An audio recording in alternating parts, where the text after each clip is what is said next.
ತಿರುಮಲ ತಿರುಪತಿ ದೇವಸ್ಥಾನದ ಗೋಶಾಲೆಯಲ್ಲಿ ಹಸುಗಳ ಸಾವಿನ ಬಗ್ಗೆ ವೈಎಸ್ಆರ್ಪಿ ಅಪಪ್ರಚಾರ ಮಾಡಿತು. ಈ ಹಿನ್ನೆಲೆಯಲ್ಲಿ ಟಿಟಿಡಿ ಅಧ್ಯಕ್ಷರಾಗಿರುವಂತಹ ಬಿಆರ್ ನಾಯ್ಡು ಅವರು ಇಂದು ಖುದ್ದು ತಿರುಮಲದ ಗೋಶಾಲೆಗೆ ಭೇಟಿ ನೀಡಿ ಪರಿಶೀಲನೆ ಮಾಡಿದ್ದಾರೆ. ಈ ವೇಳೆ ಗೋಶಾಲೆಯಲ್ಲಿ ಎಷ್ಟು ಹಸುಗಳಿವೆ, ಅವುಗಳ ಆರೈಕೆ ಹೇಗೆ ನಡೀತಾ ಇದೆ ಎಂಬುದರ ಬಗ್ಗೆ ಗೋಶಾಲೆಯ ನಿರ್ದೇಶಕ ಶ್ರೀನಿವಾಸ್ ಅವರಿಂದ ಮಾಹಿತಿ ಪಡೆದರು. ನಂತರ ಮಾತನಾಡಿದ ಟಿಟಿಡಿ ಅಧ್ಯಕ್ಷರಾದ ಬಿಆರ್ ನಾಯ್ಡು ಅವರು ಟಿಟಿಡಿ ಪ್ರತಿಷ್ಠೆಗೆ ಧಕ್ಕೆ ತಂದರೆ ಸಹಿಸುವುದಿಲ್ಲ, ಅವರು ಕ್ರಿಮಿನಲ್ ಪ್ರಕರಣವನ್ನು ಎದುರಿಸಲು ಸಿದ್ಧರಾಗಬೇಕು ಅಂತ ವಾರ್ನ್ ಮಾಡಿದ್ದಾರೆ. ಈ ಬಗ್ಗೆ ಟಿಟಿಡಿ ಕಾರ್ಯಕಾರಿಣಿ ಸಭೆಯಲ್ಲಿ ಚರ್ಚಿಸಿ ಶೀಘ್ರವೇ ತೀರ್ಮಾನವನ್ನು ಕೈಗೊಳ್ಳಲಾಗುವುದು. ತಿರುಮಲದ ಬಗ್ಗೆ ಮಾತನಾಡಿದ ಅನೇಕರು ಈಗಾಗಲೇ ನ್ಯಾಯಾಲಯ ಸುತ್ತುತ್ತಿದ್ದಾರೆ ಅಂತ ಎಚ್ಚರಿಸಿದರು. ವೈಕುಂಠ ಏಕಾದಶಿಯಂದು ತಿರುಪತಿಯಲ್ಲಿ ನಡೆದಂತಹ ಕಾಲ್ತುಳಿತಕ್ಕೆ ಹರಿನಾಥನೇ ಕಾರಣ. ಹರಿನಾಥ್ ರೆಡ್ಡಿಗೆ ನಕಲಿ ದಾಖಲೆ ಸೃಷ್ಟಿಸಿದ ಇತಿಹಾಸವಿದೆ ಅಂತಲೂ ಕೂಡ ಹೇಳಿದ್ದಾರೆ.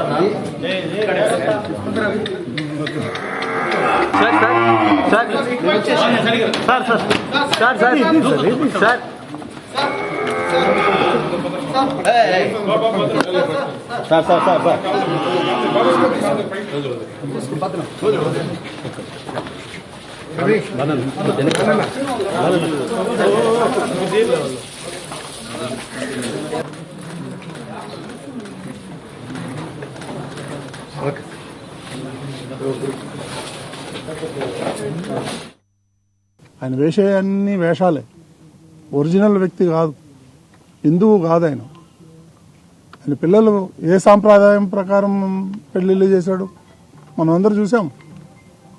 ఆయన ఏదో ఈరోజు ఒంటి కాళ్ళ మీద టీటీడీని టార్గెట్ చేస్తున్నారు. It's only target. ఏం అవసరం వచ్చింది ఆయనకి? రాజకీయంగా పోరాడాలంటే రాజకీయ నాయకులను వారి మీద పోరాడమని టీటీడీని ఎందుకు ఊరికా బ్లేమ్ చేస్తున్నారని నేను అడుగుతున్నాను స్ట్రైట్గా. అదేవిధంగా మేము వచ్చి 5 నెలల పైన అవుతుంది. ఏ ఐటమ్ తీసుకున్నా దాంట్లో స్కామ్. ఇది ఉంది ఇది లేదని కాదు, ప్రతిదీ ఐటమ్, ప్రతిదీ కమిషన్ తీసుకున్నాడు. పోతా 1600 కోట్ల రూపాయలు ఈ ఇంజనీరింగ్ వర్క్స్కి ఇచ్చేళ్ళాడు. దాంట్లో 8%, 10%, 15% పే చేసిన వాళ్ళు వచ్చారు నా దగ్గరికి. సార్ మేము ఇంత ఇచ్చాము, ఇప్పుడు మా సంగతి ఏందని కమిషన్లు ఇచ్చి తీసుకున్నాడు. ఆయన టీటీడీ చైర్మన్ కాదు, కమిషన్ల చైర్మన్. ఆయన ఈరోజు మా మీద బురదగలేదు. ఒక ఆయన ఉన్నాడు హరినాథ్ రెడ్డి అని, ఇందులో పనిచేశాడు.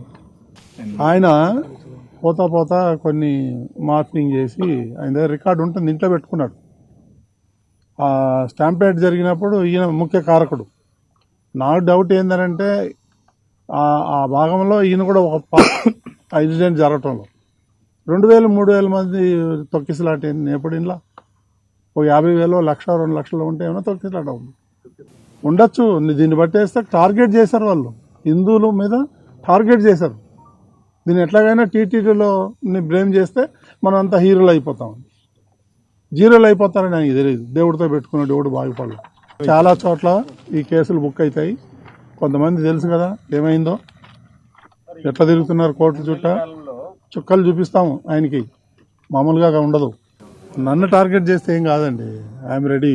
గో సంరక్షకులు మేము టీటీడీని టార్గెట్ చేయదని ఉంటాం. నన్ను టార్గెట్ చేయండి, పర్లేదు, బాగుంది చేయండి, ఎమ్మెల్యే గారిని చేయమని మేమే వద్దంటలేము, మేము భయపడం.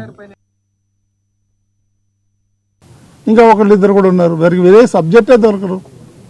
అదే వేరే మతస్థుల మీద పడమనండి, ఏమవుతుందో వాళ్ళ సంగతి. హిందువుల మీద ఎందుకు పడుతున్నారు వీళ్ళందరూ కలిసి? మేమేమి తక్కువగా కనిపిస్తున్నామా? ఇప్పటికైనా ఆయన బుద్ధి మార్చుకొని, ఆయనకి నాకు తెలిసిన వరకు భక్తి లేదు, భయం లేదు, రెండూ లేవు ఆయనకి. ఏదన్నా ఒకటన్నా ఉంటే ఈ సమాజంలో బతికేదానికి అవకాశం ఉంటుంది. అవి ఏమీ లేవు ఆయనకి. కాబట్టి ఇప్పటికైనా సరే ఆయన ఒళ్ళు జాగ్రత్తగా పెట్టుకొని మసులుకుంటే, ఫ్యాక్ట్ చెప్తే బెటర్. ఏదైనా తప్పులు జరిగితే మేము సరి చేసుకుంటాం. నీలాగా కమిషనర్లు కక్కుర్తిపడే వ్యక్తులం కాదు. ప్రభుత్వం చాలా స్ట్రాంగ్గా ఉంది, ముఖ్యమంత్రి గారి ఆదేశాలు చక్కగా ఉన్నాయి. దీన్ని రిఫార్మ్స్ తేవాలా, దీన్ని ఇంకా డెవలప్ చేయాలా. ఇవన్నీ వదిలేసి ఏదో గోవులు చచ్చిపోయినాయి, అది చచ్చిపోయినాయి, ఇవన్నీ ఏంటి చీప్ పాలిటిక్స్ ఆడుతున్నాడు. దయచేసి నేను చెప్తున్నాను ఆయనకి, విజ్ఞప్తి అనుకోండి, హెచ్చరికండి, ఏమన్నా అనుకోండి, కానీ ఇవన్నీ దేవుడితో పెట్టుకోవద్దు. నువ్వు ఎవరితో నాతో పెట్టుకో, పర్సనల్గా నేను వస్తా, అంతేగాని భగవంతుడితో మాత్రం పెట్టుకోవద్దని. ఎక్స్పైర్ అయిపోయిన మెడిసిన్ ఆవులకి ఇచ్చాడు, దానా పురుగులు పట్టింది ఇచ్చాడు, ఎప్పుడు వచ్చింది పాపాను పోలేదు ఆయన. ఈరోజు ఏదో 100 ఆవులు పోయినాయి, చైర్మన్ ఒప్పుకున్నాడు. కొన్ని సహజంగా మరణించే ఆవులు ఉంటాయి, ఆరోగ్యం బాగాలేకుండా కొన్ని ఉంటాయి, వృద్ధాప్యం వచ్చిన ఆవులు చనిపోతూ ఉంటాయి. టీటీడీ నిర్లక్ష్యం అయితే లేదు, 100కి 100 నేను చెప్పగలుగుతాను ధైర్యంగా. కాబట్టి ఇవన్నీ ఆయన మానుకుంటే బెటర్, ఎందుకంటే ఏమీ దొరకట్లేదు. ఏదో లాగుతాడు, లాగి దాని మీద నేషనల్ మీడియాలో, ఈ మీడియాలో ఆయన వేసే అన్ని వేషాలే. ఒరిజినల్ వ్యక్తి కాదు, హిందువు కాదు ఆయన. ఆయన పిల్లలు ఏ సాంప్రదాయం ప్రకారం పెళ్లిళ్ళు చేశాడు మనం అందరూ చూసాం.